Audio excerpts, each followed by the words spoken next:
Hello everyone, welcome back. ಇವತ್ತು ನಾವು ಮಾಡ್ತಾ ಇರೋದು ಟೇಸ್ಟಿ ಎಟ್ ಹೆಲ್ದಿ ಎಗ್ ಕರಿ, ಅದು ತೆಂಗಿನಕಾಯಿ ಇಲ್ದೇನೆ. ಬನ್ನಿ ಹೇಗೆ ಮಾಡಿದೆ ಅಂತ ಹೇಳಿ ನೋಡ್ಕೊಂಬರೋಣ. ಫಸ್ಟಿಗೆ ನಾನಿಲ್ಲಿ ಸ್ವಲ್ಪ ಎಣ್ಣೆ ಹಾಕ್ಕೊಂಡಿದ್ದೀನಿ. ಫಸ್ಟ್ ನಾವು ಮಸಾಲ ಎಲ್ಲ ಹುರ್ಕೊಂಬಿಡೋಣ. ಸ್ವಲ್ಪ ಜೀರಿಗೆ ಹಾಕ್ಕೊಂಡಿದ್ದೀನಿ, ಸ್ವಲ್ಪ ಎಳ್ಳು ಹಾಕ್ಕೊಂಡಿದ್ದೀನಿ. ಟೇಸ್ಟ್ ತುಂಬಾ ಎನ್ಹಾನ್ಸ್ ಆಗುತ್ತೆ. ಹಾಗೆ ಕೊತ್ತಂಬರಿ ಹಾಕ್ಕೊಂಡಿದ್ದೀನಿ, ಮತ್ತು ಸ್ವಲ್ಪ ಶೇಂಗಾ, ಹಾಗೆ ಹುರಿಗಡಲೆ, ಖಾರಕ್ಕೆ ಬೇಕಾದಷ್ಟು ಹಸಿಮೆಣಸು, ಶುಂಠಿ, ಬೆಳ್ಳುಳ್ಳಿ, ಹಾಗೆ ಚಕ್ಕೆ, ಲವಂಗ, ಏಲಕ್ಕಿನ ಹಾಕೊಳ್ತಾ ಇದ್ದೀನಿ. ಇದಿಷ್ಟು ಸ್ವಲ್ಪ ಫ್ರೈ ಆಗಬೇಕು. ಸ್ವಲ್ಪ ಹಸಿ ವಾಸನೆ ಹೋಗೋವರೆಗೂ ಫ್ರೈ ಮಾಡ್ಕೊಳ್ಳಿ. ಅದಾದ ತಕ್ಷಣ ಇದಕ್ಕೆ 2 ಈರುಳ್ಳಿ ಹಾಗೆ 3 ಟೊಮ್ಯಾಟೋನ ಕಟ್ ಮಾಡಿ ಹಾಕೊಳ್ತಾ ಇದ್ದೀನಿ. ಇದಿಷ್ಟನ್ನ ಚೆನ್ನಾಗಿ ಫ್ರೈ ಮಾಡ್ಕೊಳ್ಳಿ. ಹಾಗೆ 1 ಟೇಬಲ್ ಸ್ಪೂನ್ ಅಷ್ಟು ಅರಿಶಿಣದ ಪುಡಿ, ಹಾಗೆ 1 ಟೇಬಲ್ ಸ್ಪೂನ್ ಅಷ್ಟು ಪೆಪ್ಪರ್ ಕಾರ್ನ್ಸ್ ಹಾಕಿದ್ದೀನಿ. ಹಾಗೆ 1 ಮುಷ್ಟಿಯಷ್ಟು ಧನಿಯಾ ಸೊಪ್ಪನ್ನು ಹಾಕ್ಬಿಟ್ಟು ನಿಮಗೆ ಬೇಕಾದಷ್ಟು ಚಿಕನ್ ಮಸಾಲ, ಎಗ್ ಮಸಾಲ ಅಥವಾ ಗರಂ ಮಸಾಲ, ನಿಮ್ಮ ಆಪ್ಷನ್, ಅದು ಹಾಕೊಂಡು ಮಿಕ್ಸ್ ಮಾಡ್ಕೊಳ್ಳಿ. ಚೆನ್ನಾಗಿ ಮಿಕ್ಸ್ ಆದಮೇಲೆ ತಣ್ಣಗಾದ್ಮೇಲೆ ಗ್ರೈಂಡ್ ಮಾಡ್ಕೊಳ್ಳಿ. ಅದೇ ಪಾತ್ರೆಗೆ ನಾನು 1 ರಿಂದ 2 ಟೇಬಲ್ ಸ್ಪೂನ್ ಅಷ್ಟು ಎಣ್ಣೆ ಹಾಕೊಳ್ತಾ ಇದ್ದೀನಿ.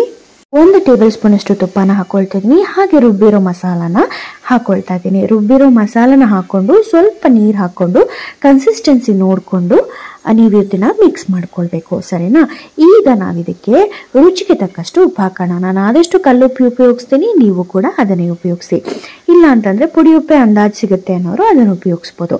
ಸ್ವಲ್ಪ ಗರಂ ಮಸಾಲ ಹಾಕ್ಕೊಂಡು ಈಗ ಬೇಯಿಸಿರುವಂತಹ ಮೊಟ್ಟೆಗಳನ್ನು ಈ ಥರ ಫೋರ್ಕಲ್ಲಿ ನಾನು ಹೋಲ್ ಮಾಡ್ಕೊಳ್ತಾ ಇದ್ದೀನಿ, ಸ್ವಲ್ಪ ಮಸಾಲ ಎಳ್ಕೊಳ್ಳಿ ಅನ್ನೋ ಕಾರಣಕ್ಕೆ. ಇಲ್ಲಾಂದರೆ ನೀವು ಹಾಗೆ ಕೂಡ ಹಾಕ್ಕೋಬೋದು.